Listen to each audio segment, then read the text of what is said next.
اس کی وجہ یہ ہے کہ ہمارے آس پاس سبھی مسلمان ہیں.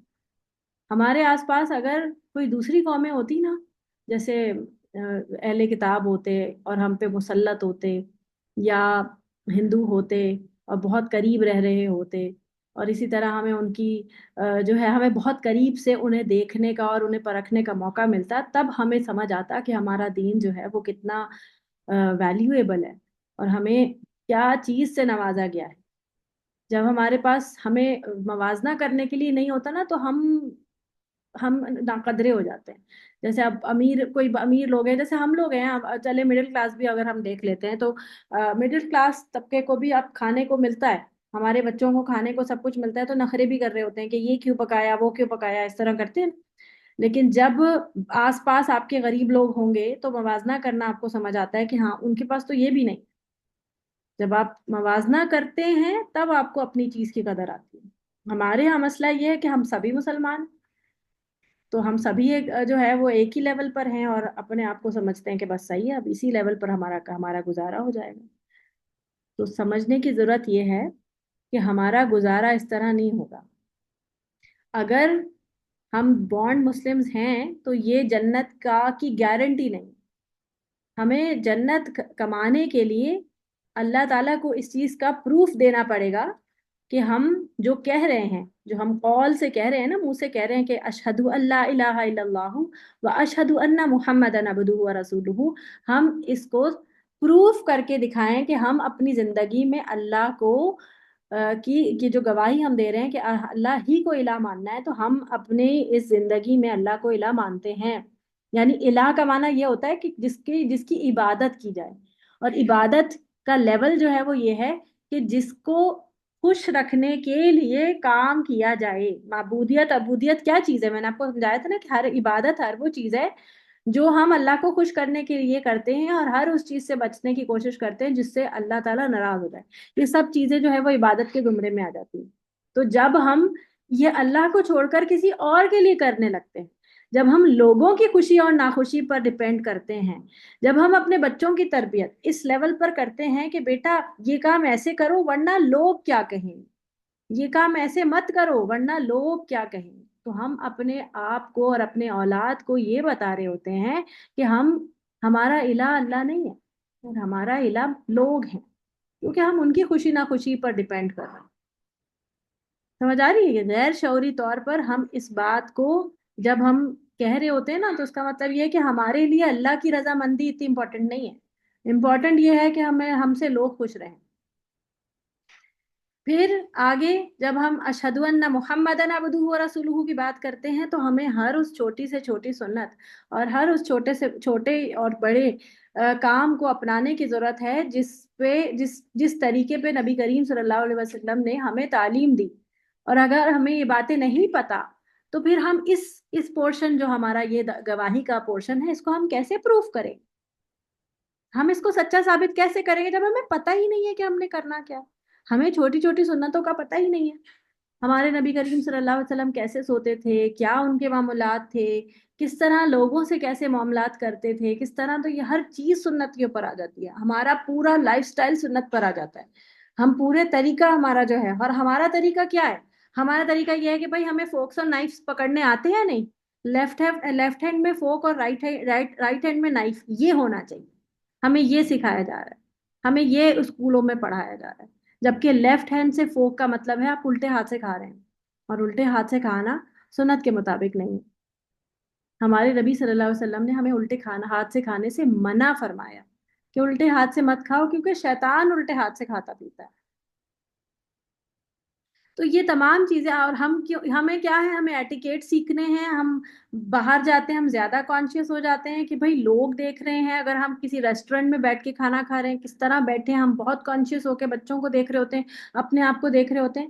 تو لوگوں کی نظر سے اپنے آپ کو دیکھنا بند کر دیجیے. اپنے آپ کو اللہ کی نظر سے دیکھیے. اپنے آپ کو اس خالق کی نظر سے دیکھیے جس نے آپ کو اور مجھے بنایا ہے، اور جو لوگوں سے بہت زیادہ محبت کرتا ہے، جو ہم سے بھی زیادہ محبت کرتا ہے. ہمیں اس کو راضی رکھنے کی کوشش کرنی ہے، بجائے اس کے کہ ہم لوگوں کو راضی کریں. اس بات کو بہت اچھی طرح سمجھ لیجیے. ام حسبتم ان تدخلوا الجنت، کیا تم نے یہ سمجھ لیا ہے، کیا یہ سمجھ بیٹھے ہو، ان کے تدخلو تم داخل ہو جاؤ گے، الجنت جنت میں، ولما حالانکہ ابھی تک نہیں، یاتیکم آئی تمہارے پاس، مثلو مثال مانند، ان کے الذین ان کے جو خلو گزر چکے، خلا کا معنی ہوتا ہے خالی ہونا، یعنی جو گزر جاتے ہیں وہ جگہ خالی ہو جاتی ہے نا، تو جو گزر چکے، من قبلکم تم سے پہلے، جو تم لوگوں سے پہلے گزرے، ان لوگوں پر جو کچھ مصیبتیں آئی تھی وہ تو ابھی تک تمہارے اوپر آئی ہی نہیں. مستہم، یہ مستہم میم سین سین سے ہے، مسا یعنی پہنچی انہیں، چھوا انہیں، البأساء سخت سختیوں نے، بہت زیادہ مصیبتوں نے، والضراء اور غموں نے تکلیفوں نے، وزلزلوا اور وہ ہلا دیے گئے، ایک اردو میں محاورہ ہوتا ہے ہلا مارے گئے، وہ ہلا دیے گئے، زلزلہ سے ہے، حتیٰ یہاں تک کہ یقول الرسول کہنے لگا رسول، جو اس وقت کا رسول تھا وہ کہنے لگا، والذین آمنوا معہ اور جو اس کے ساتھ لوگ تھے ایمان والے وہ بھی کہنے لگے، متى نصر اللہ کب آئے گی، متى کا معنی ہوتا ہے کب آئے گی، کب، نصر اللہ اللہ کی مدد، اللہ کی مدد کب آئے گی، اللہ خبردار یا واضح رہو یا سن لو، انا بے شک، نصر اللہ قریب اللہ کی مدد قریب ہی ہے. تو ہم پہ ایسی کوئی مصیبت آئی ہے جو ہم یہ کہیں؟ ہم تو چھوٹی چھوٹی تکلیفوں پر کہنے لگ جاتے ہیں ہمارا کیا قصور تھا. ہجرت مدینہ کے بعد جب مسلمانوں کو یہودیوں، منافقوں اور مشرکین عرب سے مختلف قسم کی ایذائیں اور تکلیفیں پہنچی تو بعض مسلمانوں نے نبی کریم صلی اللہ علیہ وسلم سے شکایت کی، جس پر مسلمانوں کی تسلی کے لیے یہ آیت بھی نازل ہوئی اور خود نبی کریم نے فرمایا صلی اللہ علیہ وسلم کہ تم سے پہلے لوگوں کو ان کے سر سے پیروں تک آرے سے چیرا گیا اور لوہے کی کنگھی سے ان کے گوشت پوست کو نوچا گیا، لیکن یہ ظلم اور تشدد ان کو ان کے دین سے نہیں پھیر سکا. پھر فرمایا کہ اللہ کی قسم اللہ تعالیٰ اس معاملے کو مکمل یعنی اسلام کو غالب فرمائے گا، یہاں تک کہ ایک سوار صنعاء سے حضر موت تک تنہا سفر کرے گا، یعنی یہ جگہ یہ حضر موت تک، صنعاء سے حضر موت یا جب تک اس کو موت نہ آ جائے سفر کرے گا اور اسے اللہ کے سوا کسی کا ڈر نہ ہوگا. یعنی ایک یعنی کہ وہ یہ کہ دین غالب ہو جائے گا اور اتنی دور وہ ٹریول کرے گا پھر بھی مطلب اسے راہ زنی کا یا لوگوں سے یا دشمنوں کا خوف نہیں ہوگا، یعنی دور دور تک اسلام جو ہے وہ اللہ تعالیٰ پھیلا دے گا، غالب کر دے گا. مقصد نبی کریم صلی اللہ علیہ وسلم کا مسلمانوں کے اندر حوصلہ اور استقامت کا عزم پیدا کرنا تھا. اب آگے ہے یہاں پر کہ ہر آنے والی چیز جو ہے وہ قریب ہے، یہاں پر ہے نا اللہ انا، اور اہل ایمان کے لیے اللہ کی مدد یقینی ہے، اس لیے اس کو قریب ہی کہا گیا ہے کہ وہ قریب ہی ہے. اب اس کا مطلب یہ نہیں کہ فوراً ہی آ جائے گی، اس کا مطلب یہ ہے کہ بس اس کا انتظار کرو اور وہ آ جائے گی.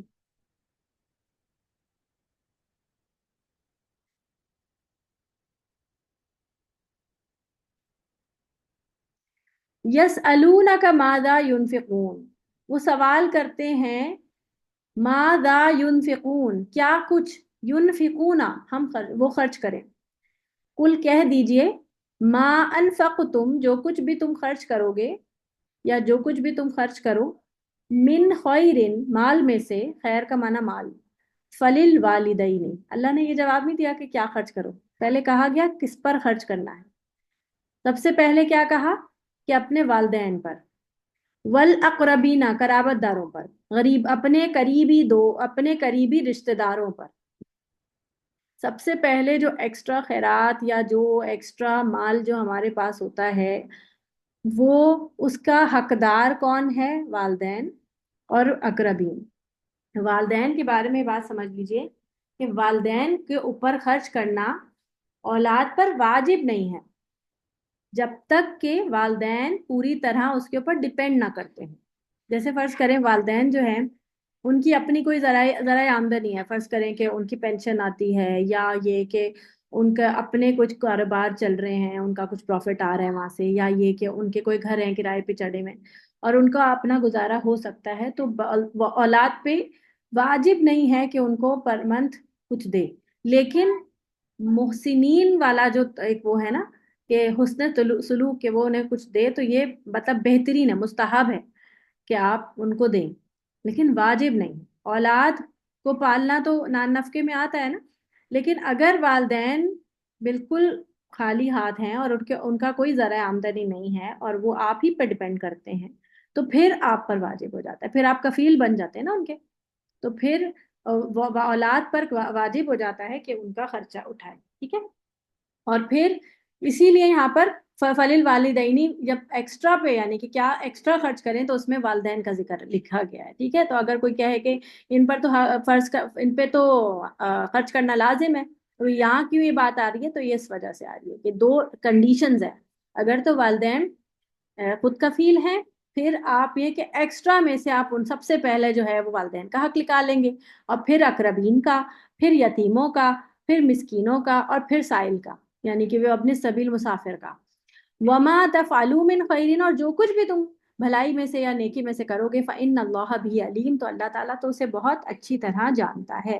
بعض صحابہ کے استفسار یعنی کہ ان کے پوچھنے پر مال خرچ کرنے کے اولین مصارف جو ہے وہ بیان کر دیے گئے. مصارف کا معنی ہے کہ وہ جگہیں جہاں پر مال خرچ کیا جائے گا، جیسے زکوٰۃ کے مصارف ہوتے ہیں، زکوٰۃ کے مصارف، اور یہاں پر مال خرچ کرنے کے مصارف. مصارف کا معنی ہے وہ جگہ جہاں پر آپ مال، یعنی وہ لوگ جن پر آپ مال خرچ کریں گے. ٹھیک ہے.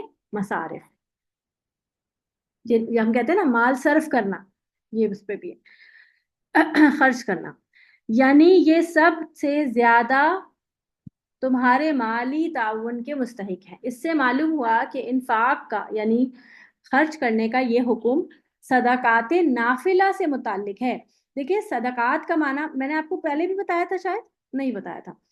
دیکھیں ہم نا عموماً کیا کہتے ہیں، صدقات اور خیرات. کوئی مجھے بتائے گا کہ صدقات اور خیرات میں کیا فرق ہے؟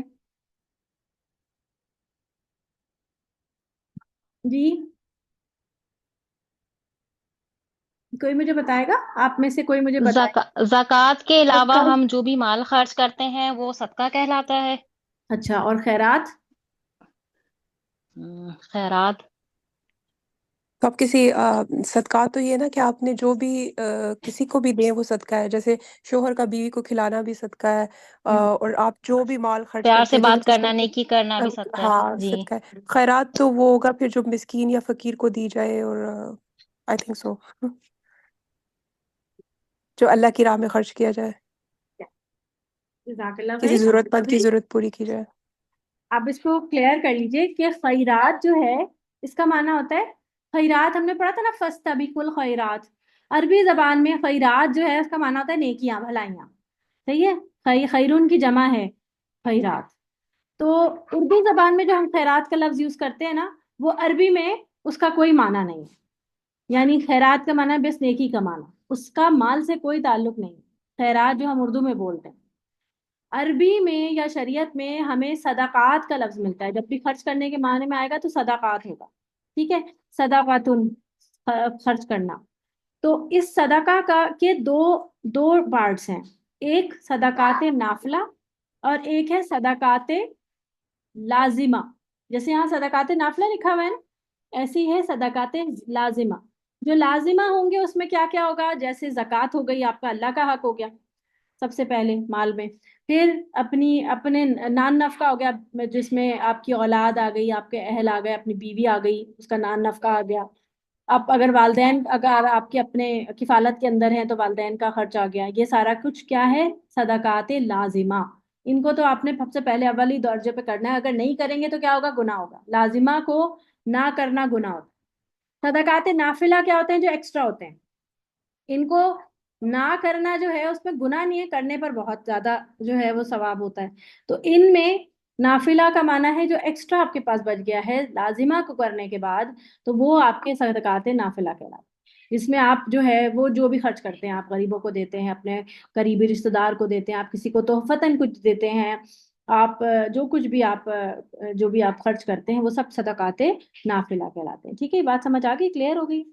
تو اب آپ یہاں پہ دیکھیے زکوٰۃ سے یہ یعنی کہ اس سے یہ معلوم ہوا کہ انفاق کا یہ حکم جو ہے وہ صدقات نافلہ سے متعلق ہے، زکوٰۃ سے متعلق نہیں، کیونکہ ماں باپ پر زکوٰۃ کی رقم خرچ کرنی جائز نہیں ہے.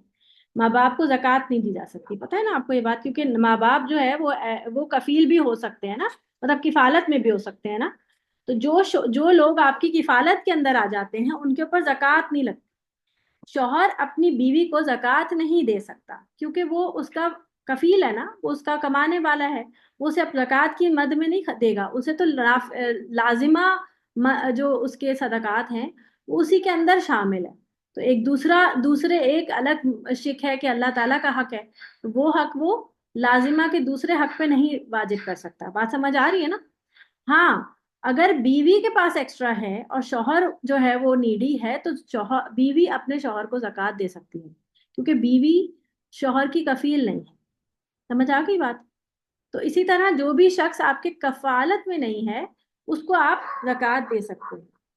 یہاں پر ہے حضرت میمونہ بن مہران لکھا ہے شاید، انہیں اس آیت کی تلاوت کر کے فرمایا کہ مال خرچ کرنے کی ان جگہوں میں نہ طبلہ سارنگی کا ذکر ہے اور نہ 24 تصویروں اور دیواروں پہ لٹکائے جانے والے آرائشی پردوں کا. مطلب یہ کہ ان چیزوں پر مال خرچ کرنا ناپسندیدہ اور اسراف ہے.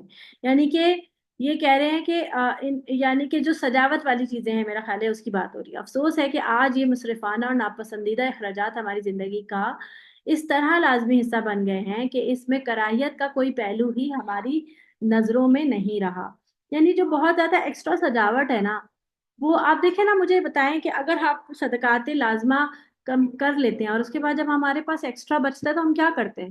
ہم اپنے گھر کی سجاوٹ اور ہم ایکسٹرا میں تو ہم یہ سب چیزوں پہ خرچ کرنا شروع کر دیتے ہیں نا. تو جن چیزوں کی نیڈ نہیں ایکسٹرا، کچھ گھروں کو میں نے دیکھا کہ اتنے زیادہ ایکسٹرا سجے ہوئے ہوتے ہیں، اتنا زیادہ اس کے اوپر مطلب ہر چھوٹی موٹی جگہوں پہ جو ہے وہ کچھ نہ کچھ لگا ہوا ہے. اب ہر چیز تو آپ کو توفتاً نہیں ملتی نا، کئی چیزیں تو آپ کو شوق ہوتا ہے تو آپ خریدتے بھی ہیں، توفتاً مل جائے چلو وہ تو آپ نے لگا دی، سمجھ آتی کہ وہ آپ نے تو اس پہ پیسہ نہیں خرچ کیا. لیکن جو چیزیں آپ خود خرید کر لگا رہے ہیں تو وہ پھر اسراف میں آ جاتا ہے نا، اس کی کوئی نیڈ ہی نہیں ہے، ضرورت ہی نہیں تھی، اس کے بغیر بھی گزارا ہو جاتا ہے. وہ مال تھا جو آپ کو کسی کو صدقات نافلہ کے طور پہ دینا تھا. کہ آپ کو پتا ہے کہ آپ کو جو بھی انکم ملتی ہے، چاہے وہ آپ کو کہیں سے بھی ملتی ہے، اس پہ پورا حق آپ کا نہیں ہوتا. اللہ تعالیٰ آپ کو دے کر اس طرح آزما رہے ہوتے ہیں کہ آپ اپنے آس پاس کے لوگوں کو جن کو اللہ نے نہیں دیا اور جو نہیں دے کر جن کو آزمایا جا رہا ہے، آپ ان تک اس کا حق پہنچاتے ہیں نہیں. اس کا کچھ حق آپ کے مال میں اللہ تعالیٰ رکھ کے بھیج دیتے ہیں کہ تم ان کو ڈھونڈو، ان کو تلاش کرو، یا تمہارے آس پاس جتنے جو تمہارے غریب رشتہ دار ہیں ان کی کفالت کرو. نہ کہ یہ کہ ہم اپنے گھر کو ہی سجانے میں اور اسی کی سجاوٹ اور اسی کی مینٹیننس اسی میں ہی لگے پڑے. اچھا سبرین، آپ جو یہ کہ پلیز اس کو دوبارہ کلیئر کر دیجیے، خیرات جو ہے وہ صرف نیکیوں کے لیے، یعنی اس کا پھر نہیں، جیسے ہم رقم اردو بھی میں منی؟ دیکھیں، ہم اردو میں خیرات بولتے ہیں نا تو ہم سوچتے ہیں شاید خیرات وہ ہوتا ہے جو کہ ہم ہاں، ہم لوگ اپنی چیریٹی راہ میں سمجھتے ہیں نکالتے ہیں، جو.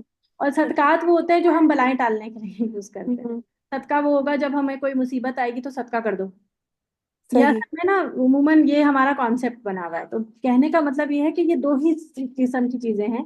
آپ صدقات کی مد میں، صدقات نافلہ میں جو کچھ بھی خرچ کریں گے وہ بیسیکلی آپ کو اللہ ہی کی راہ ہے.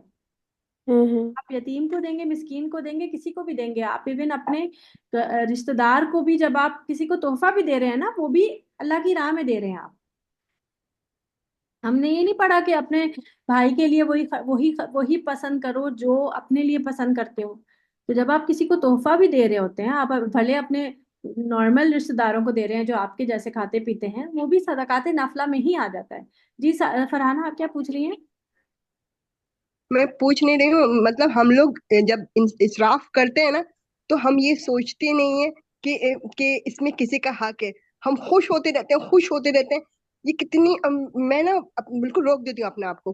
کرتی ہوں، میں بھی خوش ہوتی ہوں، خرچ کرتی ہوں، لیکن اس بات پہ روک دیتی ہوں کہ اس میں اگر ہم نہیں دیں گے تو ہم کتنی دل آزاری ہوگی، کسی کی دل آزاری ہوگی، کون پتہ نہیں کھا رہا اس وقت، کون اس وقت پریشان ہوگا. تو ایسا نہیں سوچتے، بس یہ سوچتے ہیں خیرات دینا ہے، صدقہ دینا، وہ دیجیے، لیکن ہر دفعہ سوچیے کہ ہمارے طرح کوئی پہلے پریشان تھا، ہم بھی پریشان تھے، اب کوئی اور پریشان ہوگا. صحیح بات ہے. چلیں آگے چلتے ہیں. کتبہ لکھ دیا گیا، فرض کیا گیا، علیکم تم پر، القتالو جنگ کرنا یا جنگ کرنا، وہوا کرہ لکم حالانکہ وہ تو ناپسندیدہ ہے تمہارے لیے، یعنی کہ اس حالت میں کہ تم اسے ناگوار سمجھتے ہو. واسا اور ہو سکتا ہے، ممکن ہے، ان تک رہو کہ جسے تم کراہیت سمجھتے ہو یا جس کو تم ناگوار سمجھتے ہو، شیئن جس چیز کو، وہوا اور وہ، خیرن بہتر ہو، لکم تمہارے لیے، یعنی جبکہ وہ خیرن اس طرح ہوگا یہ، جبکہ وہ بہتر ہو تمہارے لیے، جسے تم ناگواری سمجھ رہے ہو وہ تمہارے لیے بہتر ہو. اور پھر آگے کہا کہ واسا ان تحبوا شیئا، اور جس چیز سے تم محبت کرتے ہو، وہوا شر لکم وہ تمہارے لیے شر ہو. واللہ یعلم وانتم لا تعلمون، اللہ بہتر جانتا ہے، اللہ جانتا ہے اور تم نہیں جانتے. جہاد کے حکم کی ایک مثال دیکھ کر اہل ایمان کو یہ سمجھایا جا رہا ہے کہ اللہ تعالیٰ کے ہر حکم پر عمل کرو، چاہے تمہیں وہ گراں اور ناگوار ہی گزرے، اس لیے کہ اس کے انجام اور نتیجے کو صرف اللہ ہی جانتا ہے، تم نہیں جانتے. ہو سکتا ہے کہ اس میں تمہارے لیے بہتری ہو، جیسے جہاد کے نتیجے میں تمہیں فتح اور غلبہ، عزت اور سربلندی اور مال و اسباب مل سکتا ہے. اسی طرح تم جس کو پسند کرو، یعنی جہاد کے بجائے گھر میں بیٹھ رہنا، تو اس کا نتیجہ تمہارے لیے خطرناک ہو سکتا ہے، یعنی دشمن تم پر غالب آ جائے گا اور تمہیں ذلت اور رسوائی کا سامنا کرنا پڑے گا. تو یہاں پر یہ بات سمجھائی جا رہی ہے کہ تمہیں لگتا ہے کہ جہاد کرنا جو ہے وہ یعنی کہ یہ بیسیکلی یہ یاد ہے آپ میں پیچھے بھی ہم نے یہ جب پڑھا تھا اور میں نے آپ کو بہت ڈیٹیل میں قتال والی آیت کو سمجھایا تھا، تو میں نے کہا تھا کہ اس میں یہ ایک آیت کا ریفرنس تھا، میں نے کہا تھا یہ آپ آگے پڑھیں گے کہ بہت سے لوگ تو جیسے اس وقت کے بہت سے لوگ ایسے تھے جو کہ بہت صلح پسند تھے اور وہ لڑائی جھگڑا اتنا پسند نہیں کرتے تھے. تو جب ان پر یہ جب جہاد کا حکم فرض ہو گیا کہ اب تو نکلنا ہی ہے، تو ان کی طبیعت پہ تھوڑا گراں گزرا کہ لڑنا بڑنا جو ہے اچھی بات نہیں. تو اس پر اللہ تعالیٰ ان کو سمجھا رہے ہیں کہ کبھی کبھی لڑائی جو ہے وہ بہتری کے لیے ہوتی ہے، کبھی کبھی لڑائی جو ہے وہ اس لیے نہیں ہوتی کہ فساد مچایا جائے، کبھی کبھی لڑنا جو ہے جیسے ہم کہتے ہیں ایک جگہ پہ سورت ممتحنہ میں غالباً نہیں سورہ حجرات میں آتا ہے کہ اگر دو لوگ جو ہیں وہ آپس میں لڑ پڑے تو ان کی آپس میں تم صلح کرا دو، لیکن اگر ایک شخص دوسرے شخص پر زیادتی کرتا ہے تو تم پھر اس زیادتی کرنے والے سے لڑو اور اس کو اس بات پہ راضی کرو کہ وہ اس پہ زیادتی نہ کرے، یعنی ظالم سے تم لڑو. تو اب یہاں پہ صلح کرنے کے لیے لڑنے کا حکم دیا جا رہا ہے کہ تم اس سے لڑو، کا مطلب یہ نہیں باقاعدہ لڑ لو، لیکن یہ کا مطلب یہ ہے کہ تم اس کے ساتھ اختلاف کرو. اور تم اب پھر وہی بات آ جاتی کہ ظالم سے اختلاف جو ہے یہ بھی ظالم کی بھی مدد ہے اور مظلوم کی بھی مدد ہے. یاد ہے آپ کو میں نے یہ حدیث بھی سنائی تھی کہ ظالم کے ایک شخص نے پوچھا کہ مظلوم کی مدد ہے، سمجھ آ گیا، ظالم کی مدد کیسے ہے؟ ظالم کی مدد اس کا ہاتھ پکڑ کر ہے کہ اس کو ظلم سے روک دو. پھر یہ کہ دو لوگوں میں آپس میں صلح کرنے پر اگر تم کو دوسرے شخص کے ساتھ اپنے تعلقات تھوڑے سے بگاڑنے پڑ جائیں تو ضرورت اس بات کی ہے کہ تم تھوڑے بگاڑ لو، لیکن اس کو اس بات پہ راضی کرنے کی کوشش کرو کہ وہ دوسرے پر زیادتی نہ کرے. اب ہمارا معاملہ کیا ہو گیا ہے کہ ہم دو لوگوں کو لڑتے تو ہم کہتے ہیں ہمارا کیا، ہم کیوں کریں، ہم کیوں بیچ میں پڑیں، ہمارے اس کے تعلقات خراب ہو جائیں گے، ہمارا فائدہ لگا ہوا ہے اس کے ساتھ کوئی. ہم بہت مٹیریلسٹک ہو گئے نا، ہم حق کا ساتھ اس لیے نہیں دیتے کیونکہ ہمارا اپنا کوئی نقصان نہیں ہوتا، اور جب ہمارا نقصان ہوتا ہے تو ہم پھر کھڑے ہوتے ہیں اور ہمارے ساتھ کوئی بھی نہیں ہے پھر، کیونکہ باقی لوگ بھی پھر یہی سوچ رہے ہیں جب ہم یہی سوچ رہے ہیں. تو سمجھ آ رہی ہے بات؟ حق کا ساتھ دینے کے لیے اگر ہم کو نقصان اٹھانا بھی پڑے تو ہمیں حق کا ساتھ دینا ہے، اس نقصان کی پرواہ نہیں کرنی.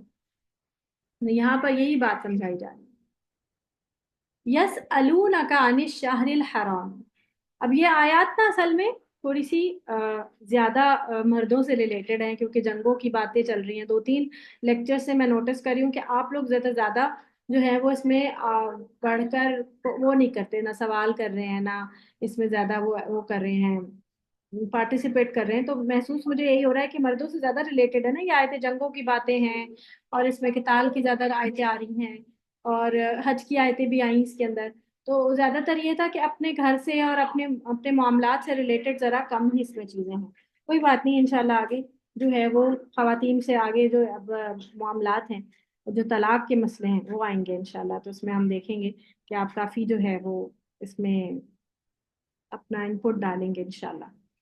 یسألونکا، وہ سوال کرتے ہیں آپ سے، عن الشہر الحرام، حرمت کے مہینوں کے بارے میں، قتال فیہ، کہ اس میں قتال کرنا کیسا ہے، یعنی جنگ کرنا کیسا ہے.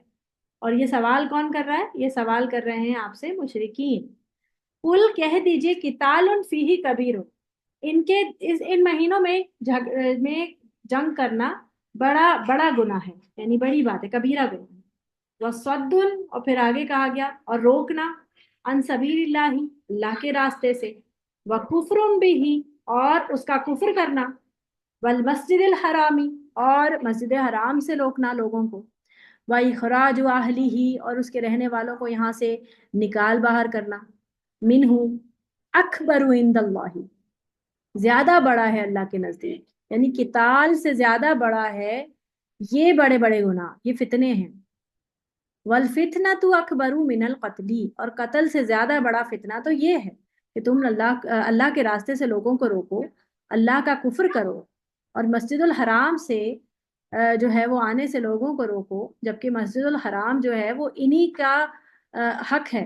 ہم نے پہلے پارے میں پڑھا تھا نا کہ مسجد الحرام کا آباد کرنا مومنوں کے لیے ہی جائز ہے، مشرکین کا تو اس سے کوئی کام ہی نہیں ہے، مشرکین کو تو وہاں سے نکال باہر کر دینا چاہیے، وہ تھوڑی کعبے کی رونق ہے، کعبے کی رونق تو مومنین ہے، تو ان کو تم ان سے وہاں سے روک رہے ہو، اور جو ہے ان کو بلکہ وہاں کے رہنے والوں کو بھی وہاں سے نکال رہے ہو جو ان کا اپنا رہنے کا حق ہے.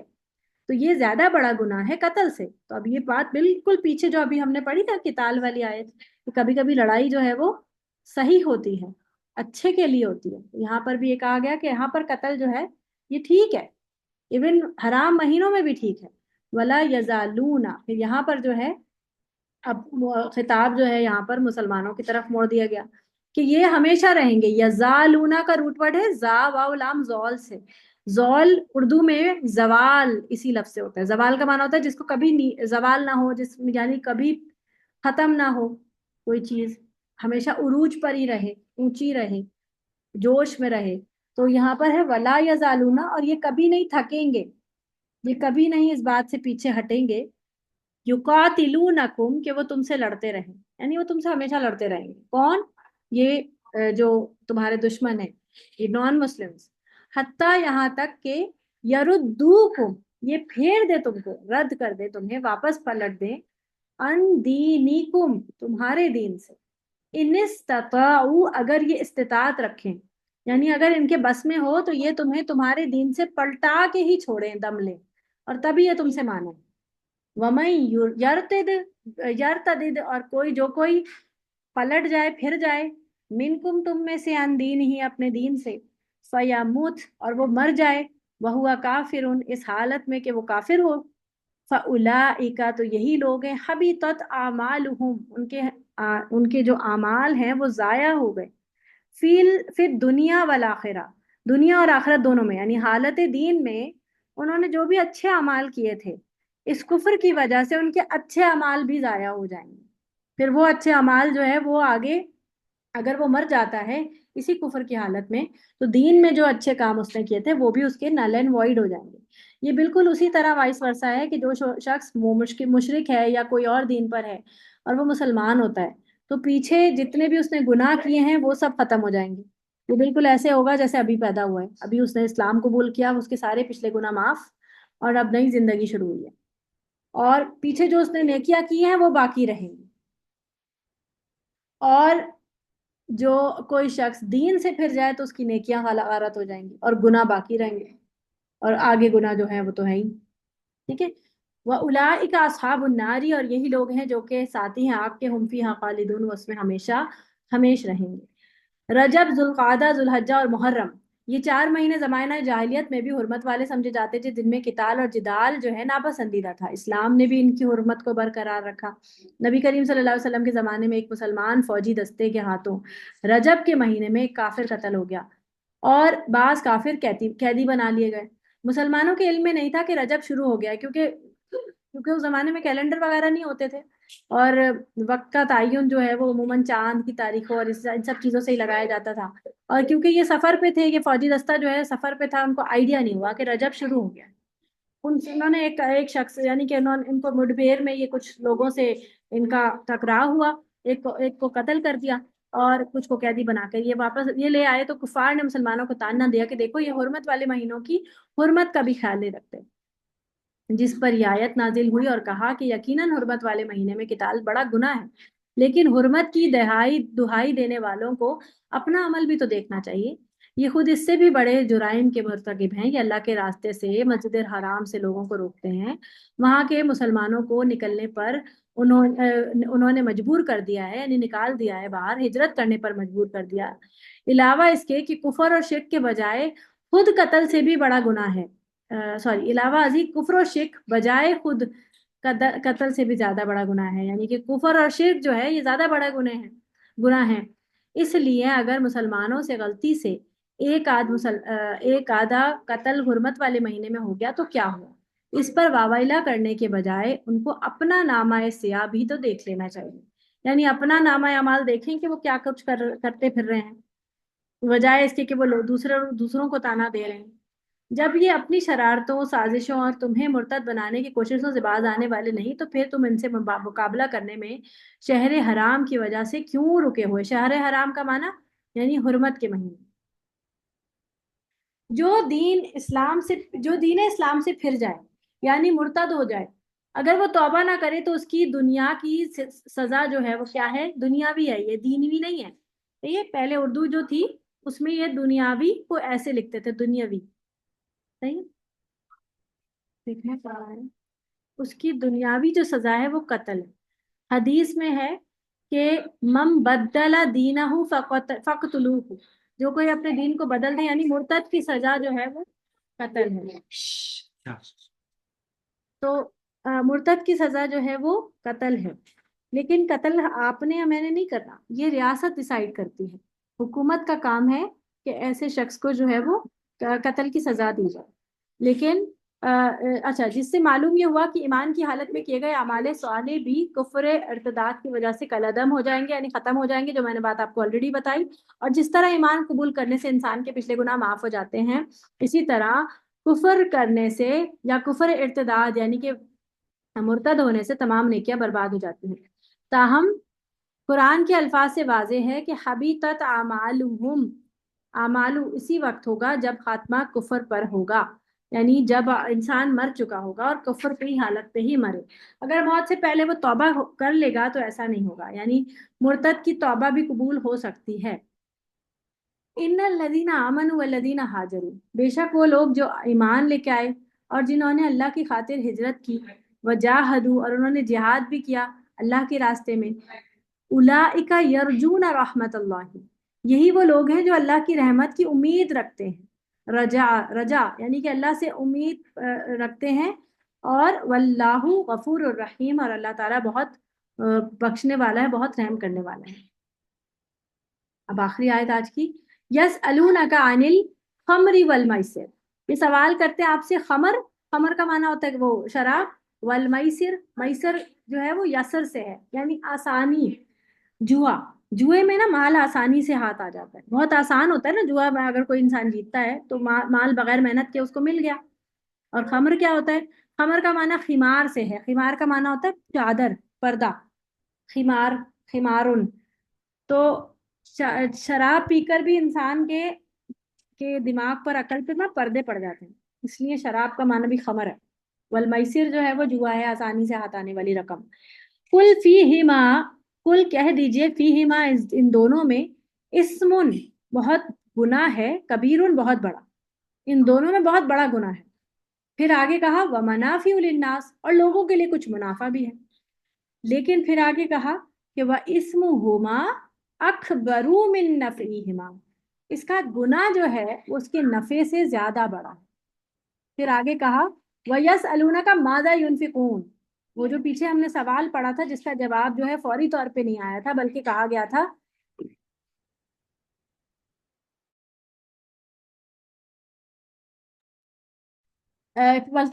کہ تم کس پر خرچ کرو گے، یعنی فَلِلْوَالِدَيْنِ وَالْأَقْرَبِينَ وَالْيَتَامَى وَالْمَسَاكِينِ وَابْنَ السَّبِيلِ، یہ لسٹ دے دی گئی.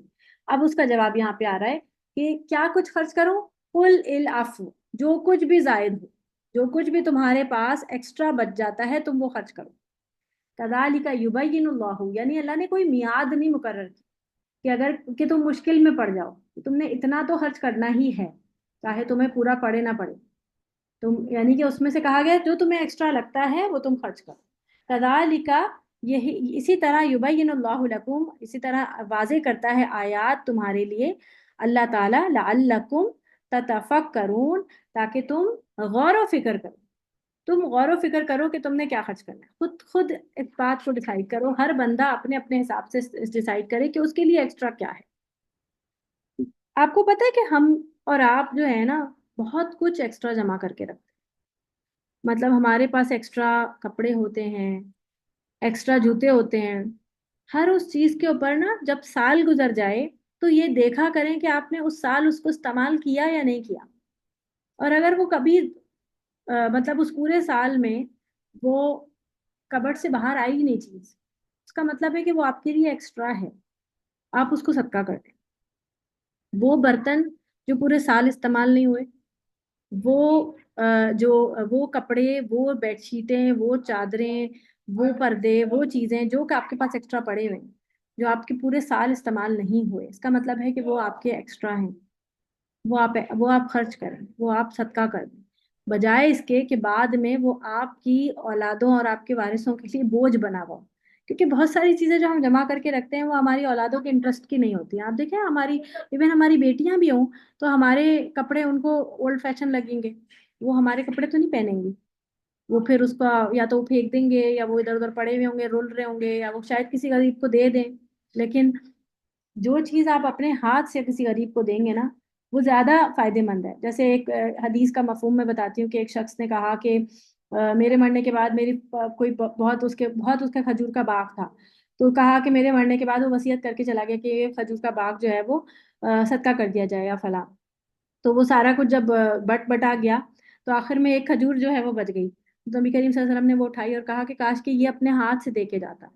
یعنی کہ مرنے کے بعد دی گئی چیز کی ویلیو اتنی نہیں ہے جو زندگی میں آپ نے دیا ہے. جی عطیہ کیا کہہ رہی ہیں؟ میں یہ پوچھ رہی تھی، آپ نے کہا کہ 1 سال سے زیادہ اگر کپڑے آپ کی کبڈ میں رکھیں تو وہ ہمیں دے دینے چاہیے. اب ہم لوگ یہاں باہر آتے ہیں، ہم 2-3 سال کے بعد پاکستان جاتے ہیں، تو ہم لوگ اپنے 2-3 سال کا اسٹاک لے کر آتے ہیں، جیسے عید کا اس کا، تو اس پہ کیا حکم ہے؟ وہ صحیح نہیں ہے کیا اس میں؟ وہ تو پھر ظاہر سی بات ہے آپ لوگ وہاں رہتے ہیں تو کسی اور قسم کے کپڑے پہنتے ہیں، ظاہر سی بات ہے وہاں پہ سردی گرمی کا نہیں، ہم پاکستانی نہیں، شلوار قمیض ہی پہنتے ہیں الحمدللہ. اچھا کیونکہ ایک مطلب وہ دوسرے کے گھر جاتے ہیں یا کام گھر کے لیے میں کپڑے ہوتے ہیں نہیں پہنے تو جاتے. ہم وہ بہت کم ہی ہوتے ہیں، لیکن جیسے ہماری شلوار قمیض ہے، ہم عید بقرعید پہ اس کے کپڑے لے کر آتے ہیں. 2-3 سال بعد ظاہر سی بات ہے پاکستان جانا ہوتا وہ ہے. تو ڈفرینٹ سیناریو ہے نا کہ آپ ایک ساتھ پہلے سے اسٹاک لے جی کر رکھتے ہیں کیونکہ آپ وہاں نہیں آپ خرید سکتے، وہاں پر آپ کو مشکل ہوتی ہے، بالکل. نہیں ملتے یا مہنگے ملتے ہیں، تو وہ الگ بات ہے. جی میں نارملی بتا رہی ہوں، لیکن ٹھیک ہے. نارملی جب آپ کوئی اوکے. چیز جو آپ کی عام طور پہ استعمال ہو رہی ہوتی ہیں چیزیں، جیسے آپ دیکھیں ہم اپنی شادی کے جوڑے کیوں سنبھال کے رکھتے ہیں؟ یا تو یہ کہ اس کا کوئی مصرف ہو کہ ہمیں جو ہے وہ، یا تو ہماری ٹریڈیشن ہو کہ ہم نے اپنی بچے کو یا اپنی بہو کو یا کسی کو ہم نے وہی پہنانا ہے، تب تو ہم اسے سنبھال کے رکھیں. لیکن جب ہم نے وہ نہ خود پہننا ہوتا ہے نہ وہ کسی اور کو پہنانا ہوتا ہے، وہ بلا وجہ کیوں جو ہے وہ الماریوں میں اور کباڑوں میں سڑ رہا ہوتا ہے؟ کیوں؟ اور ہم اتنا مہنگا سوٹ بناتے کیوں ہیں؟ یہ ٹریڈیشن ہمیں ختم کرنا چاہیے کہ ایسی چیز بنائی جائے جو بعد میں بھی پہنی جا سکے، اور پہنی جائے تو اتنا افسوس، اور کسی کو دیتے ہوئے اتنا دکھ بھی نہ ہو رہا ہو کہ اتنے لاکھوں کا جوڑا آپ نے بنایا پھر آپ اس کسی کو دے رہے ہیں تو آپ کا دل کٹ جائے.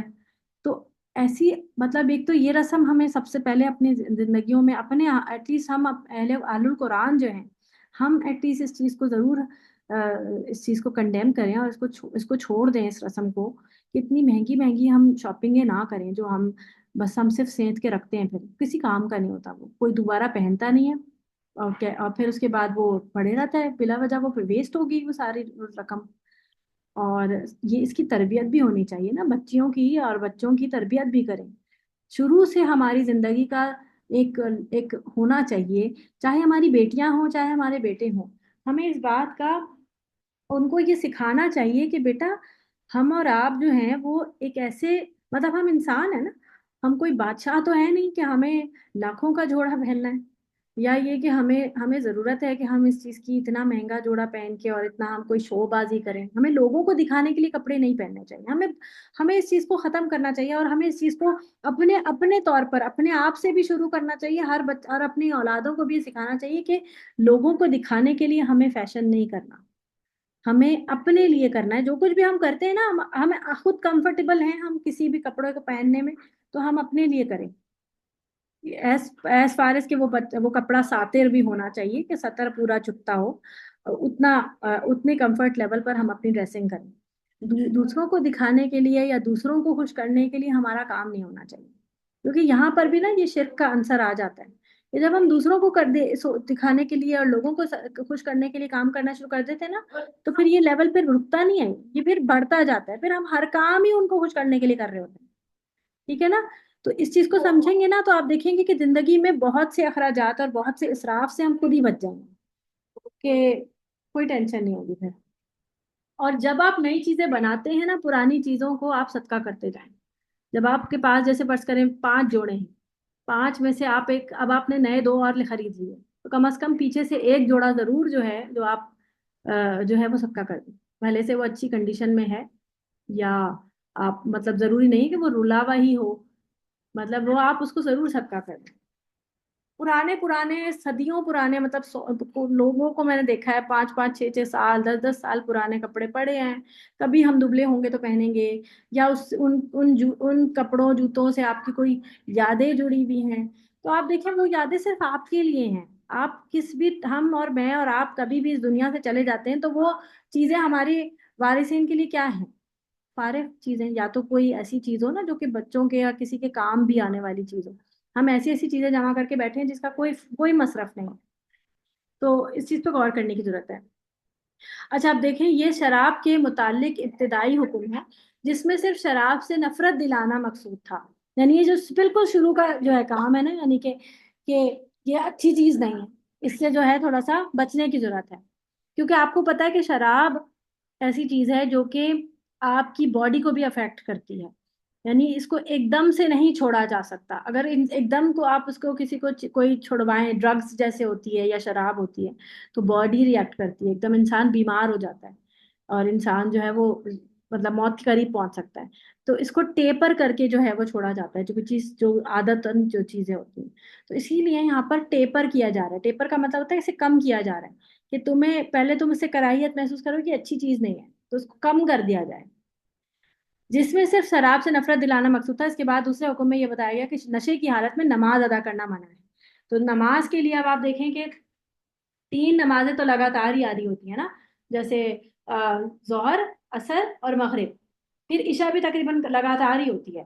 تو یہ مطلب یعنی کہ شراب کا نشہ اترنے تک تو یہ نمازوں کا درمیان نہیں ختم ہوگا نا، تو یہ گیپس اگر کوئی شخص پیے گا بھی تو کب پیے گا؟ عشاء کے بعد پیے گا، کیونکہ عشاء اور فجر میں زیادہ گیپ ہے، تو کوئی شخص رات کو پی لے گا، دن کا ختم ہو جائے گا، اس طرح ٹیپر ہو جائے گا نا کہ دن کے ٹائم میں انسان شراب نہیں پیے گا، پھر رات میں پی سکتا ہے، اور پھر یہ ختم کرتے کرتے پھر رات کو بھی چھڑوا دیا گیا۔ پھر تیسری بار آخری حکم جو ہے وہ سورہ مائدہ میں دیا گیا، آیت نمبر 90 میں، کہ جس میں شراب، جوا اور اس قبیل کی دوسری چیزیں، یعنی جو نشہ آور چیزیں ہیں، ان سب سے جو ہے وہ حرام کر دیا گیا۔ تو آپ اسی لیے دیکھیں کہ خمر کا لفظ استعمال کیا گیا، شراب نہیں کہا گیا۔ خمر کا معنی ہر وہ چیز جو عقل پہ پردے ڈال دیتی ہے، وہ ہر چیز جو ہے وہ خمر میں آ جاتی ہے۔ اب اس میں وہ کوئی بھی ڈرگز ہو جاتی ہے، یا کوئی بھی ایسی چیز جس سے انسان نشے کا عادی بن جائے، جیسے لوگ جو ہیں کچھ جیسے نیند کی گولیاں ہوتی ہیں اس کا نشہ کرتے ہیں، کچھ لوگ جو ہیں وہ جیسے وہ کف سرپ ہوتا ہے اس کو پیتے رہتے ہیں، کیونکہ اس کے اندر نیند ہوتی ہے. تو ہر جو چیزیں، جو ہر ایسی چیز جس سے عقل پہ انسان کا پردہ پڑتا ہو، ہر وہ چیز جو ہے وہ پھر حرام کر دی گئی. کہ اگرچہ شراب کے پینے سے وقتی طور پر کچھ سرور حاصل ہو جاتا ہے، کیونکہ کہا نا کہ وَمَنَافِعُ لِلنَّاسِ، تو وقتی طور پہ کچھ انسان کو فائدہ ہوتا ہے کہ وہ اپنے غم بھول جاتا ہے، وہ ڈپریشن میں ہے تو وہ شراب پی رہا ہے تو وہ سکون محسوس کر رہا ہے. تاہم اس کے اور جوا کے نقصانات اس کے فائدے سے بہت زیادہ ہیں. نقصانات جو ہیں وہ زیادہ ہیں. مثلاً شراب پینے سے انسان کی عقل بالکل مخمور، جیسے خمر سے ہی مخمور یعنی بالکل ختم ہو جاتی ہے، ڈھانپ جاتی ہے. اور یہی خرابی کئی طرح کے فتنے اور فساد کا سبب بن جاتی ہے. کیونکہ بہت سے لوگ شراب کی حالت میں پھر کیا کچھ کرتے پھرتے ہیں. آپ دیکھتے ہیں کہ جو ہے بہت سے لوگ جو ہیں وہ شراب پی کر بیویوں کو مار رہے ہیں، یا کسی کو قتل ہی کر ڈالتے ہیں، پتہ بھی نہیں چلتا، صبح اٹھ کے پتہ چلا کیا کیا. بچوں کو مار رہے ہیں، آپس کے ریلیشن شپ خراب ہو رہے ہیں. پھر یہ کہ شراب کی حالت میں زنا ہوتا ہے. شراب کی حالت میں وہ کیا کسی کو چوری ڈاکہ یا رازنی کر رہے ہیں، کچھ نہیں پتا. تو یہ تمام چیزیں جو ہیں وہ انسان کو جو ہے وہ بہت بڑے فتنے اور فساد کا سبب بنا دیتی ہیں. اسی طرح جوئے میں مفت مال ملنے سے خوشی محسوس ہوتی ہے، تو یعنی کہ وہ خوشی جو ہے وہ تھوڑا سا فائدہ ہے، مگر یہی چیزیں بعد میں کئی مفاسد یعنی کہ فساد اور جھگڑوں اور دشمنیوں کا سبب بنتی ہے. لہٰذا اس سے بچنا چاہیے. اب آپ دیکھیں کہ ایک مرتبہ کسی کو آسانی سے مال آ جائے گا ہاتھ، فرض کریں کوئی لاٹری جیتتا ہے، تو اب کیا ہوگا کہ وہ سوچے گا کہ میں بار بار اپنی لک آزماتا رہا ہوں، پھر لت پڑ جائے گی، اس کی بھی عادت بن جائے گی انسان کو. پھر تو یہ کہ وہ پہلے اپنا مال خرچ کرے گا، پھر ادھار لے کے خرچ کرے گا. اب ادھار دینا کوئی بند کر دے گا تو چوری کر کر کے کرے گا. مطلب وہ ایسا کہ وہ مستقل اس گناہ کے اندر، اس لپیٹ میں گرتا چلا جائے گا. ضرورت سے زیادہ مال سارا جو ہے وہ خرچ کر دینا یہاں نفلی صدقات کی آخری حد ہے. ایسا نہ ہی ہونا چاہیے کہ انسان سارے کا سارا مال ہی اللہ کی راہ میں خرچ کر دے اور بعد میں خود محتاج ہو جائے. چنانچہ ابو ہریرہ کہتے ہیں کہ نبی اکرم صلی اللہ علیہ وسلم نے فرمایا کہ بہترین صدقہ وہ ہے کہ جس کے بعد آدمی محتاج نہ ہو جائے، اور ابتدا ان لوگوں سے کرو جو تمہارے زیر کفالت ہیں. یعنی ابتدا جو ہے یعنی کہ ان سے خرچ کرنا، یہ صدقات میں عادت ہے نا. یعنی کہ جو صدقہ وہ بھی ہے جو آپ اپنی بیوی کو کھلا رہے ہیں، یعنی وہ بھی ایک طرح سے صدقہ ہی ہے نا. مطلب وہ صدقات لازمہ بھی ہے اور صدقات نافلہ بھی ہے. اور پھر ماں باپ کے اوپر بھی خرچ کرنا جو ہے وہ صدقات واجبہ بھی ہے اور نافلہ بھی ہے، جو دونوں میں نے آپ کو بتا دی ہیں باتیں. حضرت ابو سعید خدری رضی اللہ تعالیٰ عنہ کہتے ہیں کہ آپ صلی اللہ علیہ وسلم نے ایک سفر کے دوران فرمایا کہ جس کے پاس زائد سواری ہو وہ اسے دے دے، جس کے پاس سواری نہیں، اور جس کے پاس زیادہ راہ ہے وہ اسے دے دے جس کے پاس زیادہ راہ نہیں ہے. غرض یہ کہ آپ نے مال کی ایک ایک قسم کا ایسے ایسے جدا جدا ذکر کیا، حتیٰ کہ ہم یہ سمجھنے لگے کہ اپنے زائد مال پر ہمارا کوئی حق ہی نہیں. صدقہ کی آخری حد کیا ہے، اور صدقے کی کم از کم حد جو ہے وہ فرضی صدقہ یعنی زکوٰۃ ہے، جو کفر اور اسلام کی سرحد پر واقع ہے. یعنی یہی چیز جو ہے وہ متفرق کرتی ہے کہ انسان مسلمان ہے یا نہیں.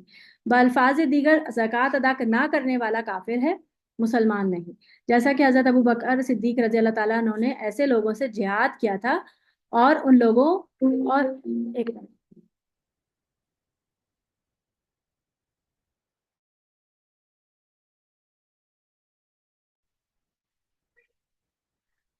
ایسے لوگوں سے جہاد کیا تھا، اور ان دونوں حدوں کے درمیان وسیع میدان ہے. اور یعنی کہ ایک طرح سے محاورتاً کہا جا رہا ہے کہ ایک حد یہ ہے کہ آپ اپنی اللہ تعالیٰ کی راہ میں خرچ کریں، یعنی یہ صدقات لازمہ ہے، اگر آپ نے اس پہ خرچ نہیں کیا تو آپ کو گناہ ملے گا. اور ایک حد یہ ہے کہ پھر آپ جتنا چاہے نیکی کما سکتے ہیں، پھر آپ جتنا چاہے خرچ کر سکتے ہیں اللہ کی راہ میں بھی، اور آپ جو ہے وہ صدقات نافلہ میں. انفرادی حق ملکیت اور اشتراکی نظریہ کی تردید. یعنی انفرادی حق اور اشتراکی کا مطلب ہوتا ہے، انفرادی وہ ہوتا ہے جو اکیلے کا مالک ہوتا ہے، اشتراکی وہ ہوتا ہے جس کے اندر کسی نہ کسی کی شرکیت بھی ہوتی ہے. تو اشتراکی ذہن رکھنے والے حضرات نے العفو کے مفہوم کو سخت غلط معنی پہنائے، حالانکہ آیت سے صاف واضح ہے کہ سوال کرنے والے خود اپنے اموال کے مالک تھے، اور اپنی مرضی سے ہی ان اموال میں خرچ کرنے کی قدرت رکھتے تھے. لہٰذا جو نظریہ اس آیت سے نکال کرنے کی کوشش کی گئی ہے، یہ آیت اس کی قطعاً متحمل نہیں ہے. اشتراکی نظریہ کے مطابق ہر چیز کی ملکیت مالک حکومت ہوگی، اور اشتراکی حکومت میں انفرادی ملکیت کا تصور بھی نہیں کیا جا سکتا. اب سوال یہ ہے کہ اگر کسی کی ذاتی ملکیت ہی نہ ہو تو وہ پس انداز کیا کرے گا؟ مطلب وہ پیچھے کیا چھوڑے گا اور خرچ کیا کرے گا؟ پس انداز کا مطلب ہوتا ہے سیو کیا کرے گا، خرچ کیا کرے گا. اور انفاق کے متعلق سوال کیا پوچھے گا؟ گویا جس آیت سے اشتراکی، یعنی کہ یہ کہا جا رہا ہے کہ یہ مطلب کچھ لوگوں نے اس کو غلط معنی میں لیا تھا کہ بیت المال کی اس کی بات ہو رہی ہے، کہ بیت المال جو ہے اس میں سے کس کو دیا جائے گا. بیت المال جو ہے وہ حکومت کا ہوتا ہے نا، یہ انفرادی خرچ کی بات نہیں ہو رہی. لیکن یہاں پر اس بات کو تردید کر کے اس بات کو سمجھا دیا گیا کہ یہ بیت المال کی یا حکومت کے خرچ کی بات نہیں ہو رہی، بلکہ یہ انفرادی جو انسان کے پاس اپنا مال ہوتا ہے اس کی بات ہو رہی. ٹھیک ہے. جب جہاد کے لیے مصارف کی شدید ضرورت تھی، جیسا کہ مندرجہ بالا حدیث سے بھی یہ ثابت ہوتا ہے، اس وقت بھی اللہ تعالیٰ نے حکومت کو یہ اختیار نہیں دیا کہ لوگوں سے ان کے مال چھین کر جو ہے وہ لیے جائیں، بلکہ مسلمانوں کو یہ تربیت دی گئی کہ اپنے ارادے اور اختیار کے ساتھ اپنا مال جو ہے وہ لے کر آئیں، چاہے وہ کتنا بھی مال لے کر آئیں. لیکن جو مسلمان اپنا سارا زائد مال نہیں دے سکتے یا نہیں دینا چاہتے، ان پر کوئی پابندی بھی نہیں عائد کی. اور یہ بات جو اشتراکی نظریہ ہے، یہ اس بات کو بالکل ہی وہ کرتا ہے، ڈینائی کر دیتا ہے. ایسے انفاق فی سبیل اللہ کی واضح مثال جو ہے جنگ تبوک کے موقع پر نظر آتی ہے، جب حضرت عثمان اور حضرت عبد الرحمن بن عوف نے زیادہ سے زیادہ مال دینے میں بڑھ چڑھ کر حصہ لیا.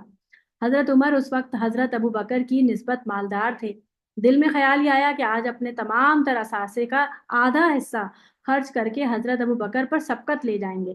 چنانچہ جب اپنا مال لے کر رسول اللہ صلی اللہ علیہ وسلم کی خدمت میں حاضر ہوئے تو آپ نے پوچھا، عمر کیا کچھ لائے ہو؟ تو عرض کیا کہ اپنے مال کا آدھا حصہ بانٹ کر لے آیا ہوں.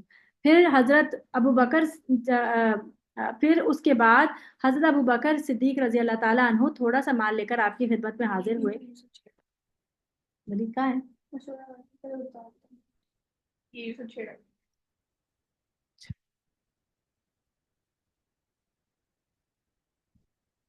ایک منٹ دیجیے گا مجھے بتا.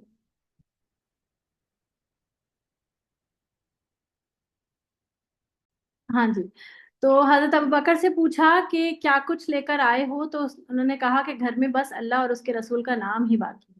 یہ جواب سن کر حضرت عمر کو یقین ہو گیا کہ کثرت مال کے باوجود حضرت ابوبکر سے وہ سبقت نہیں لے جا سکتی. کتنی خوبصورت بات اور کتنی دلچسپ جو ہے وہ ان کی آپس کی وہ ہوتی تھی کہ آپس میں ایک دوسرے سے رائیولری نہیں تھی، لیکن ایک دوسرے پر سبقت کس میں لے کے جاتے تھے؟ لے کے جانے کی کوشش ہوتی تھی نیکیوں میں. اور ہم ایک دوسرے سے کس چیز میں سبقت کرتے ہیں؟ ہم ایک دوسرے سے کس چیز پہ سبقت کرتے ہیں؟ مال میں، سٹیٹس میں. اس کا بچہ فلاں اسکول میں جاتا ہے تو ہمارا بچہ بھی فلاں جو ہے وہ سٹینڈرڈ والے اسکول میں جائے گا. اس کے بچے برانڈڈ کپڑے پہنتے تو ہمارے بچے بھی پہنیں گے. وہ فلاں جو ہے وہ فلاں برانڈ کے کپڑے پہنتی ہے، میں بھی پہنوں گی. یہ ہماری سبقتیں ہیں نا. یہاں یہ بات قابل غور ہے کہ آپ نے حضرت ابو بکر صدیق رضی اللہ تعالیٰ عنہ کا سارا مال قبول بھی فرما لیا، حالانکہ آپ کا ارشاد ہے کہ صدقہ وہ بہتر ہے جس کے بعد آدمی خود محتاج نہ ہو جائے. اس کی وجہ یہ کہ حضرت ابو بکر کا اللہ پر توکل بے مثال تھا، جسے آپ پوری طرح سمجھتے تھے. اور دوسرا یہ کہ وجہ اس وقت جو بھی ضرورت بھی بہت اشد تھی نا، ضرورت کے حساب سے بھی تھی یہ بات کہ جس وقت جو ضرورت ہوگی، جس حساب سے ہوگی، اسی حساب سے معاملہ ہوگا. اب اس کے مقابلے میں ایک دوسرا واقعہ بھی ملاحظہ فرمائیے. اسی موقع پر ایک شخص ایک انڈا بھر سونا لایا اور کہنے لگا مجھے یہ کان سے ملا ہے اور یہ صدقہ ہے اور اس کے علاوہ میرے پاس کچھ نہیں. تو آپ نے اس سے اعراض کیا، تو اس شخص نے دائیں ہو کر یہی بات دہرائی تو بھی آپ نے اعراض کیا. پھر بائیں طرف اور پھر پیچھے سے ہو کر یہی بات دہراتا رہا. آخر آپ نے وہ سونا پکڑا، پھر اسے ہی دے دیا اور فرمایا یہ تمہارے لیے ہی ہے، ہمیں اس کی ضرورت نہیں. جب وہ چلا گیا تو آپ نے فرمایا تم میں سے ایک شخص آ کر کہتا ہے کہ یہ صدقہ ہے، پھر لوگوں کے سامنے ہاتھ پھیلانے لگتا ہے. اس موقع پر بھی آپ نے یہ ارشاد فرمایا کہ بہترین صدقہ وہ ہے جس کے بعد آدمی محتاج نہ ہو جائے. اس شخص کا صدقہ قبول نہ کرنے کی وجہ بھی اس حدیث میں مذکور ہے. یہ سب واقعات سامنے رکھ کر بتائیے کہ کیا کل جو یعنی کہ اشتراکیت کی بات جو اس میں گنجائش رہتی ہے یا نہیں. یعنی اگر آپ یہ حدیثیں دیکھیں تو یہ بات آپ کو صاف سمجھ آ جائے گی. یعنی تمہاری دنیاوی ضروریات حقیقتاً کیا ہیں، اور آخرت میں صدقے کا جو اجر ہے، اجر عظیم تمہیں ملے گا. ان دونوں باتوں کو لحاظ رکھ کر ہمیں سوچنا چاہیے کہ ہم نے کیا خرچ کرنا ہے اور کیا نہیں. ٹھیک ہے، یہیں تک ہمارا جو ہے وہ آج کا لیسن ہے. کسی نے کچھ شیئر کرنا ہے؟ السلام علیکم ورحمۃ اللہ وبرکاتہ. وعلیکم السلام ورحمۃ اللہ وبرکاتہ. جی شاذ. مس، والدین کے بارے میں آپ بتا رہی تھی تو مجھے نا آواز نہیں آئی، سمجھ نہیں آئی. وہ پلیز آپ دوبارہ بتا دیں گی. جب والدین کے اوپر خرچ کرنے کے بارے میں آپ بتا رہی تھی کہ وہ صدقہ ہوتا ہے یا فرض ہوتا ہے، کیا ہوتا ہے؟ یہاں پہ تو ہے نا احسان ہے. اچھا دیکھیے، والدین کے اوپر خرچ کرنا عورت کہہ رہی ہوں اولاد پر واجب نہیں ہے، الا یہ کہ اگر والدین کے پاس کوئی ذریعہ معاش نہ ہو. یعنی کہ جیسے کچھ والدین ہوتے ہیں نا، جیسے کچھ لوگ ہوتے ہیں جو بوڑھے بھی ہو جاتے ہیں، ریٹائر ہو جاتے ہیں، ان کی پینشن آ رہی ہوتی ہے، یا یہ کہ ان کی سیونگز ہوتی ہیں، یا یہ کہ ان کے کچھ کاروبار چل رہے ہوتے ہیں، کچھ دکانیں یا گھر کرائے پہ ہیں تو ان کا کرایہ وغیرہ آ رہا ہے، تو وہ مطلب سیٹلڈ ہوتے ہیں. ان کو اولاد کی ضرورت نہیں ہوتی کہ وہ اولاد ان کو کما کے دے. لیکن کچھ والدین ایسے ہوں گے جن کے پاس کچھ بھی نہیں، سب کچھ ہی وہ اولاد پہ لگا چکے ہیں اور ان کے پاس کوئی ایسا ایسٹ نہیں ہوتا. تو پھر ایسی صورت میں پھر والدین کے اوپر خرچ کرنا پھر ان کے لیے صدقات لازمہ میں یعنی کفالت میں آ جاتا ہے کہ پھر اولاد جو ہے وہ ان کو دے گی. اور تو مس، جو یہ حدیث ہے، نبی کریم صلی اللہ علیہ وسلم کے پاس ایک بوڑھا لاٹھی ٹیکتا ہوا آیا تو اس نے آپ صلی اللہ علیہ وسلم سے اپنے بیٹے کی شکایت کی کہ وہ اپنا مال مجھے نہیں دیتا. تو آپ صلی اللہ علیہ وسلم نے اس کے بیٹے کو طلب فرما کے یہ پوچھا کہ کیا بات ہے؟ تو اس نے کہا کہ میرا باپ میرا مال لے لیتا ہے، اس لیے میں نہیں دیتا. تو آپ صلی اللہ علیہ وسلم کا چہرہ سرخ ہو گیا اور فرمایا تو اور تیرا مال تیرے باپ کا ہے. دیکھیں، اگر وہ مانگ رہا ہے اور اس کے پاس نہیں ہے، ایک والد اور والدہ، آپ کو پتہ ہے کہ ماں اور باپ کا دل کیسا ہوتا ہے؟ ماں اور باپ کا دل ایسا ہوتا ہے کہ جو جیسے اب اس عمر کے اس حصے میں اگر آپ ان کو کچھ دیتے ہیں نا تو وہ پلٹ کے آپ ہی کی اولاد پہ خرچ کر رہے ہوتے ہیں یا آپ پر ہی خرچ کر رہے ہوتے ہیں. وہ اپنی کوئی خاص بالکل ضرورت ایسے کی نہیں ہوتی. اگر وہ باپ مانگ رہا ہے اس کا مطلب ہے کہ اس کے پاس ہے ہی نہیں. ماں اور باپ کا دل ہی نہیں ہوتا کہ وہ اپنی اولاد سے ان کی کمائی مانگے. ماں اور باپ کا تو دل چاہتا ہی نہیں کہ ان سے کچھ لے. تو لیکن مس، اگر جس وہ طرح مانگ ہمارے معاشروں میں یہ ہے کہ اولاد کی شادی ہو جائے پھر والدین ساتھ رہتے ہیں، اسلام نے یعنی کہ یہ چیز والدین کے احترام کے لیے اور ان کے تحفظ کے لیے رکھی ہے. تو اس میں یہ بھی ہوتا ہے نا کہ جو مطلب اولاد کما رہی ہے تو والدین پہ خرچ کرنا ہمارے معاشرے میں یہی سمجھا جاتا ہے یہ ان کا فرض ہے کہ وہ خرچ کر رہے ہیں، وہ ضروریات پوری کر رہے ہیں، یہ ان کا فرض ہے، وہ ان کا قرض نہیں اتار سکتے والدین کا. تو اس لحاظ سے تو پھر لازم نہیں ہے کہ اولاد والدین پہ خرچ کرے. دیکھیں، اگر تو وہی والی بات آ جاتی ہے نا کہ مستحب بھی تو ہے. اگر تو والدین کے پاس اپنا ہے اور انہیں ضرورت نہیں ہے تو اگر اولاد پہ اولاد ان پر خرچ کر رہی ہے تو یہ مستحب ہے اور یہ بہت ثواب کی بھی بات ہے. لیکن اگر والدین نہیں لینا چاہتے تو والدین تو اولاد پہ گناہ نہیں ہے کہ اگر وہ ان کے پر نہیں خرچ کر رہی، یا یہ کہ والدین منع کر دیتے ہیں کہ ہمیں نہیں چاہیے، تم اپنا جو استعمال کرو. اور جی. اگر والدین جو ہے وہ کفالت میں ہیں، یعنی کہ ان کے پاس کوئی نہیں ہے، فرض کریں کہ بوڑھی امی ہے اور ان کا کوئی نہیں ہے کما کے دینے والا، شوہر کا انتقال ہو گیا، تو اب ان امی کا خرچ کرنا جو ہے وہ اولاد کے اوپر ہوگا نا کہ وہ ان کو خرچ کر کے دے گا یا ان کو جو بھی کما کے دے یا جس طرح بھی ہے. ظاہر سی بات ہے. تو یہ اولاد کو جو ہے وہ نہیں کیا گیا، ڈفرینشیٹ نہیں کیا گیا کہ جو ہے یہ مطلب لازمی ہے کہ کہ ہاں یعنی کہ یہ اولاد جو ہے وہ مرد ہی ہو، اولاد جو ہے وہ نرینہ ہی ہو بھی تو ہو. وہ خرچ کرے گی. جی وہ بیٹی بھی خرچ کر سکتی ہے، بیٹی بھی اگر کماتی ہے وہی تو. نا، اسلام کو سب سمجھ کے پڑھا جائے تو چیزیں سمجھ آتی ہیں، ورنہ ہمارے معاشرے میں تو یہ ہے کہ بیٹی کے ہاتھ سے تو کچھ نہ لو، بیٹی کو دینا ہی بنتا ہے اور بیٹے سے اصل بیٹی میں کو نا بھی دلواؤ. ہمارا نا ہندوانہ نظام جو ہے نا وہ ابھی تک ہمارے اندر سے نکلا ہی نہیں. وہی ایون کہ چیز کوئی ریچولس. اولاد زیادہ یہ اعراض کرے تو پھر والدین کہنا شروع ہو جاتے ہیں میں ان کو معاف نہیں کروں گی یا دودھ نہیں بخشوں گی. یہ جملے بھی میں نے سنے ہیں لوگوں سے. نہیں، اللہ تعالیٰ آسانی فرمائے. اصل میں نا ایک اور بھی چیز ہے اور وہ یہ ہے کہ ہمارے یہاں نا ریٹائرمنٹ کا مطلب شریعت میں، ہماری شریعت میں ریٹائرمنٹ کا کانسیپٹ نہیں، یہ ریٹائرمنٹ کا کانسیپٹ نا ہمیں انگریزوں سے ملا ہے کہ اتنا سال 60 70 سال ایک لمٹ دے دی انہوں نے کہ اب ریٹائر ہو جائے بندہ، اب فارغ ہے وہ۔ اور اس طرح ہمارے یہاں جو ہے وہ ہندوؤں سے ہم نے سیکھا کہ بہو آ گئی ہے تو اب، یا بیٹیاں ہو گئی ہیں بڑی، تو اب مائیں جو ہیں وہ بیٹیوں سے زیادہ اتنا نہیں کرتی ہیں، بیٹیوں کے جوان بھی ہو جاتی ہیں بیٹیاں تو مائیں کر رہی ہوتی ہیں کام، لیکن ہاں جب جی بہویں آ جاتی ہیں تو ساسیں بالکل بیٹھ جاتی ہیں، کہتی ہیں اب تو بس اب میں تو فارغ، اب میں نے ساری بچوں کی شادی کر دی ہے، اب تو میں کچھ اور میں نے کچھ کام کرنا نہیں۔ اور پتہ ہے یہ ان کے لیے نقصان دہ ہو جاتا ہے، کیونکہ جب آپ کام نہیں کرتے تو آپ کے جوڑ جو ہے وہ جڑنا شروع ہو جاتے ہیں، جی، پھر زیادہ مسائل ہو جاتے ہیں۔ پھر آپ بیٹھے رہتے ہیں، آپ کا وزن بھی بڑھتا ہے، آپ کے ہاتھ پاؤں کام کرنا بند ہو جاتے ہیں، آپ بیماریوں کا ایک گڑھ بن جاتے ہیں، آپ کے لیے مصیبت ہوتی ہے۔ بجائے اس کے کہ آپ جو ہیں وہ مطلب آپ بھی ہاتھ بٹاتے رہیں ان کا، کبھی یہ کہ کبھی بہو بیمار پڑ جا سکتی ہے، کبھی اس کا آپ تھوڑا بہت ہاتھ بٹا دیں گے، اس کے بھی دل میں جگہ بنے گی، آپ بھی تو اس کا ساتھ جو ہے وہ کام کر لیں گے، اس سے یہ آپ ہی کو فائدہ ہوگا۔ بجائے اس کے کہ ہم اس چیز کو ایک مطلب یہ بھی ہم نے ہندوؤں سے لیا ہوا ہے، جبکہ آپ دیکھیں کہ ہمارے ہاں تو یہ جوائنٹ فیملی سسٹم کا سسٹم ہی نہیں ہے شریعت میں، اور کہا کہ اپنا اپنا کام خود کریں۔ تو جب آپ دیکھیں کہ جب آپ اپنے اپنے بچوں کی شادیاں کر کے سب کو الگ کر دیتے ہیں تو آپ کے کام کون کرے گا؟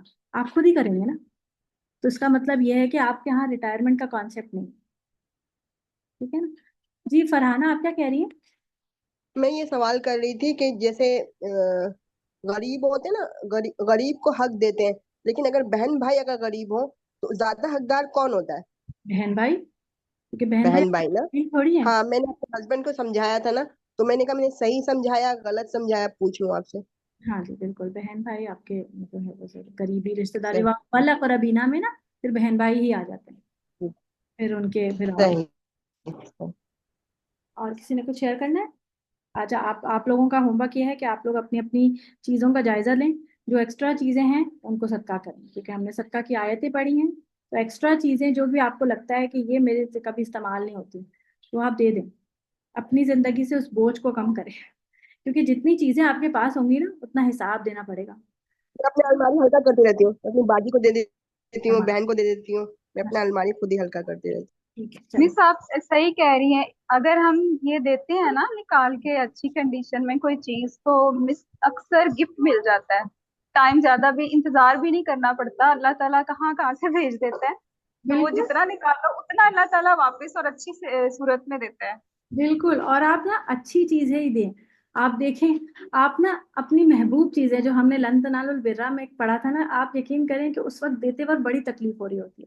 ہاں جی، تنالوا البر جو ہے نا وہ ہے کہ جب آپ اپنی محبوب چیز جو آپ کی فیوریٹ ہو، جس کے بارے میں آپ کہتے ہیں نا کہ یہ میری فیوریٹ چیز ہے، یہ تم ہاتھ مت لگانا، جس کو ہم اپنے بچوں کو بھی کہتے ہیں، اپنی بہن بھائیوں کو کہتے ہیں یہ میرا ہے، یہ نہیں لینا، وہ فیوریٹ چیز جب آپ کسی ایسے کو دیں جس سے آپ کو کبھی واپس ریٹرن ہونے کی توقع نہ ہو، آپ اس کو دے دیں، اور آپ اس وقت بڑی تکلیف محسوس کریں گے جس آپ دے رہے ہوں گے، لیکن جب آپ دے چکیں گے نا تو آپ دیکھیں گے کہ آپ اتنا کوئی مطمئن آپ فیل کریں گے، وہ جو نفس المطمئنہ کا جو فیلنگ آتی ہے نا وہ اتنی بہترین ہوتی ہے کہ مجھے وہ بات نا سمجھ آئی کہ جب حضرت عمر تھے غالباً کہ ان کو مچھلی کھانے کا ان کا دل تھا، اور انہوں نے کہا کہ بس ویسے ہی انہوں نے اپنے غلام سے ذکر کر دیا کہ میرا مچھلی کھانے کا دل چاہ رہا ہے، اور بیمار بھی تھے غالباً شاید، تو غلام کسی طرح مزدوری کر کے پیسے جمع کر کے اس نے وہ، یا پتہ نہیں کس طرح، وہ مجھے ایگزیکٹلی یاد نہیں آ رہا، لیکن وہ مچھلی لے آیا، تو مچھلی جب